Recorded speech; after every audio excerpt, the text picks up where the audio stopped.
Good morning, Prato. It's my first time here, and I'm very excited to be with you today and share why I care about transparency and how does this link to new emerging technologies such as blockchain that will enable us to create greater trust amongst trustless networks. But I first will start with introducing myself. I am not a software tech engineer. I am a fashion designer.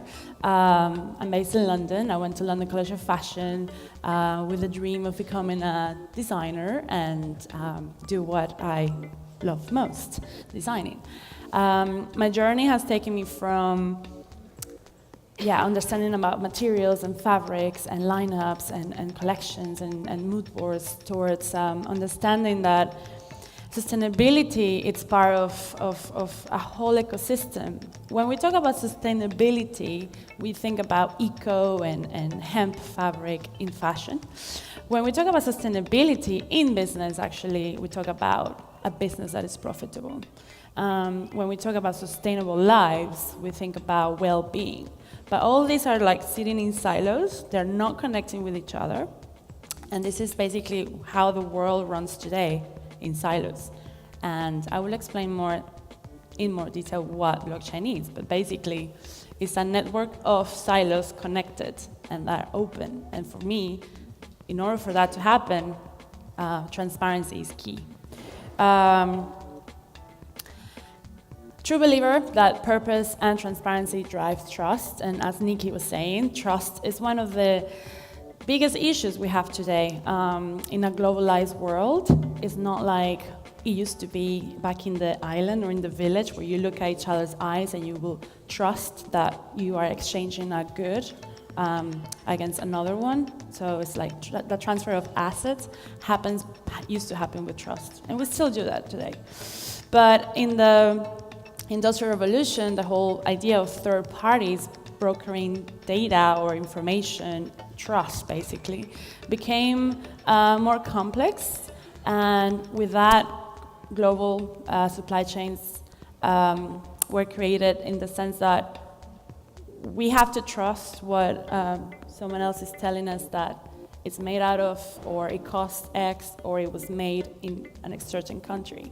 And this is where we are today, in this world where we have manufacturers, we have consumers, we have suppliers, we have home workers in our supply chains, and at the end of the day, we want a product that works and that satisfies our needs. So we look for brands that comply with what we believe, what are our values and purpose. Unfortunately, only more than 55% of people globally are unable to maintain purposeful companies. I really like these statistics because it's a trust research by the Global Scan Radar and Sustainable Brands. And for me, basically, I'm here because I want to create trust with you, and I want to tell you that basically we need to start embracing new technologies and industry. I'm going to talk to you about the problems that we are facing today in fashion. This is the report that the BOF did with McKinsey. And just to go very general about this, global economy is changing. Therefore, consumer shifts, new generations, millennials, Generation X, they're all changing how we are purchasing goods. That journey is becoming longer. We're becoming more savvy consumers.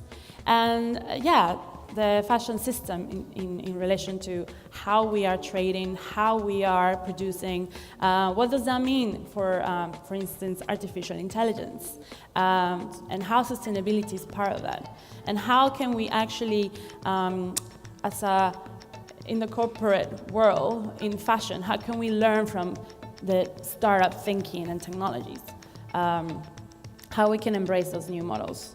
As I'm here to talk to you about transparency, I'm very excited that finally sustainability and transparency, it is part of the agenda in our industry. I think the question in the future will be why that company is not transparent. Whereas today it's like, how can we be transparent? We are so, as an industry, we hold secrets and where we do things so tightly, but in the era of the internet, in the era of openness and trust, not saying where things are made or trying to hide things, paying like Google Maps so the factory doesn't appear, it's just not a good business model. So why don't we open up, become transparent, be more honest about our challenges, and collaboratively we can find solutions together towards the industry that we want to build. Another report that came out last year, the New Textiles Report, New Textile Economy, by the Ellen MacArthur Foundation, takes us through a new model of how we can actually activate circular economy in our industry. And this is being used in other industries like metals and woods and chemicals. So we, as an industry, we need to upgrade ourselves. You know, when you have your phone and it's a bit slow and you need to update the software so it goes faster, I think that's what we need to do in our fashion industry. Part of the report says that by 2050 there will be 300,000 million more tons of clothes produced. I don't even know how much that means. And as you, Nikki, were saying, we already have enough stuff. So how can we actually face this challenge if we still need to produce, if we're going to make them, because that's our industry, we produce products, how can we make them better? How we can make sure that more than 1% of textiles actually get recycled? How can we use that as a raw material? And we all know fashion is very complex. So in my journey of trying to understand how supply chains work and how transparency can be possible, everybody tells me, yeah, but fashion is just so complex. Food, for instance, is a bit more simple. And one of the reasons it's complex is because there's not so many regulations and legislations as the food industry. And that serves for supply chains being opaque, for being a wasteful industry, and for low tech. If it's a low tech industry, it's easier to not be accountable for. So I am in fashion because I think it's about beauty and it's about dreams and desire. Everybody watched the royal wedding. Everybody was like tuning in, like, what's going to be the dress like? And this is what fashion is. Like, we're all here because we love it. But we have to understand that we are in the 21st century. We're almost getting into the second quarter of the 21st century, and we're still using tools from the 20th century. Not only that, we still have the mindset of the 20th century. So we really need to like embrace how we want to really use technology towards the next era of this century, and how we're going to keep balance between what matters and what we need. I think supply chains, as a fashion designer, was a tedious, boring word. However, supply chains are what makes fashion interesting. That's where the story lies. Who made it? Where is it? Where is it made of? And unfortunately, in our industry, we only have a label that says made in, right? Whereas in food, we have a whole list of things that tell us where it's coming from, all the components. And it's because we care about the fact that we don't want to get ill, or we care about what we're eating.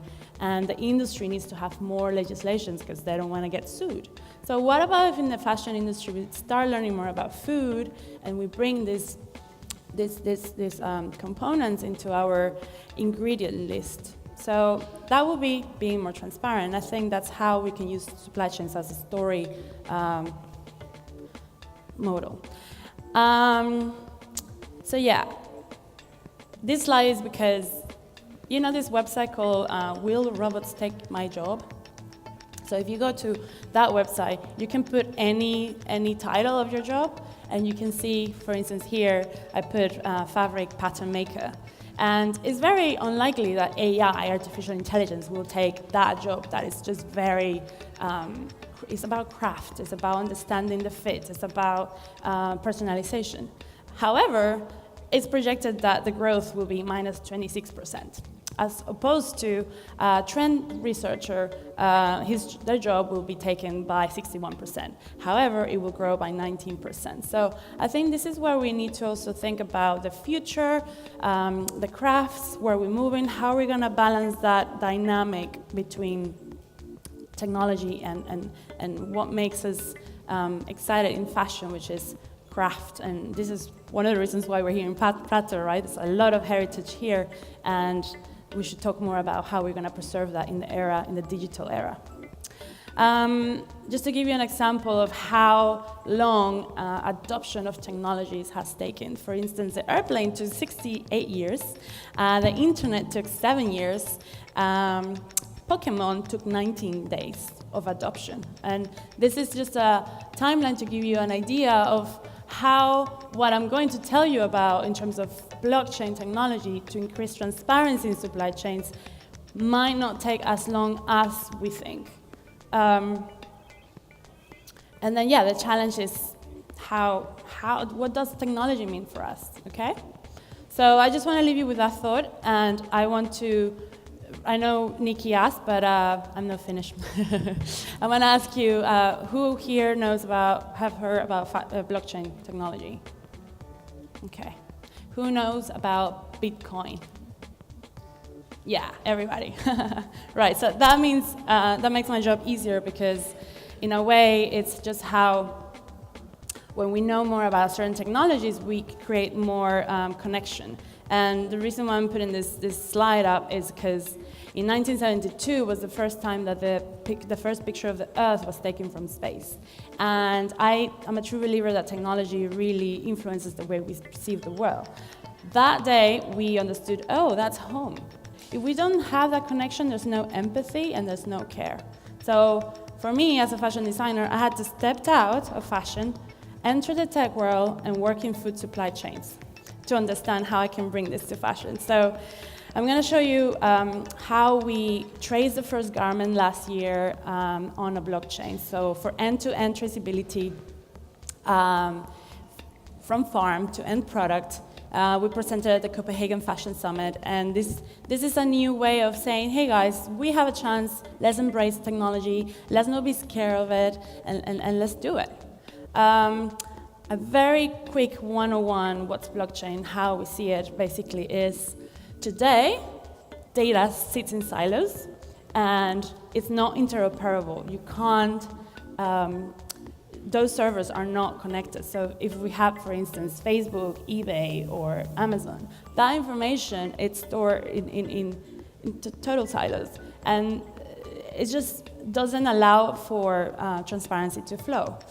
The future, we see it on blockchains, which is a decentralized ledger that is immutable in the sense that any data that it's put in there, you can't change it, therefore it keeps accountability for the information. And by doing so, that means that everybody is connected in the sense that these computers can test that this information, it has not been tamped. So what does this mean for supply chains?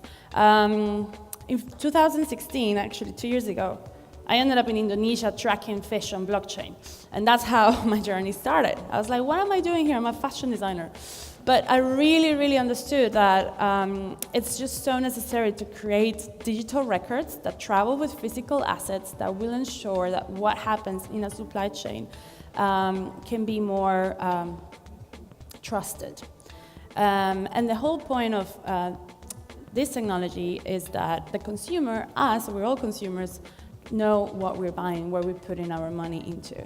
I work with Provenance. They are my tech partners, tech company based in London, and they have tracked the first product on a blockchain. And this means that something that was born to be digital totally has become part of how we can implement that in the physical world. And this is how I see it in the fashion industry. So basically, as we were saying, we are in a linear supply chain, linear world, where the brand only has the information that the supplier is providing, and maybe the supplier knows where the raw material comes from, but probably the supplier doesn't know who's a farmer, and then the supplier has a subcontractor, and the subcontractor has a homework, or possibly that could be issues for modern slavery or child labor, and then a lot of question marks. So this is how working in silos in a not interoperable system is just not going to help. So we think we can help businesses to become more confident to become a transparent company by embracing these technologies and going into a circular economy where all the actors of the supply chain are at the same level of information with real-time data. This creates a consensus between everyone, therefore incentivizes transparency because this is attached to reputation. So we believe this could be a way for having data more secure, it's auditable, and it's shared. So this is how this is the case study we produced last year, tracking an alpaca supply chain from end to end. And we believe also the next step after mapping the supply chain is the point of sale. How we're going to communicate that story through smart labels.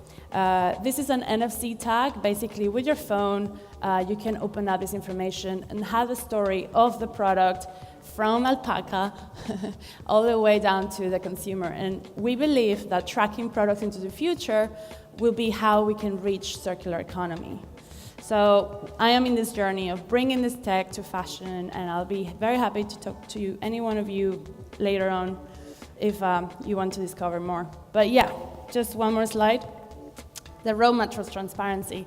I believe I constantly keep changing this slide because there's so much happening, but I believe education is key, and I think sharing and exchanging experiences is how we educate ourselves and we learn from people. You don't have to necessarily go to university for this, and thanks to digital. But yeah, design thinking, sustainability, entrepreneurship, emotional intelligence, we need that in order to understand innovation, in order to shift the mindset of how we operate in the 20th century, how we're going to face the new challenges, and communication, how we're going to produce that. How are we going to use AR, VR? How are we going to create experiences at retail level? Because basically this is where we are. Products are sold online or in stores, and we're going through a huge transformation. And I just think I'm here to open up your minds on how everything connects. And for me, holistic approach is key. And we cannot keep operating in silos. We need to communicate, we need to share data, and we need to think holistically. Thank you.